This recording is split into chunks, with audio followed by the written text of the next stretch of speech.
Here's a quick video on how to replace the battery in your Subaru key fob. You do not need any tools, but you are going to need one of the 2032 batteries, and you can get these off Amazon.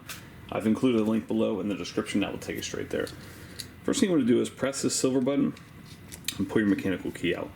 Now what I like to do is pull it out about this far and then just use it as leverage to pry this way and pop this back cap off. So put my fingers on the silver piece and pry outward. Now this piece right here can come out. So I'm going to show you what it looks like if that comes out. So if this piece comes out, there's a little peg right there. You want to put that in and then clip that around the corner there. Now you have access to your battery. You can just take your key, put it right here, pry out your dead battery like that. Your new battery goes in positive side facing outward.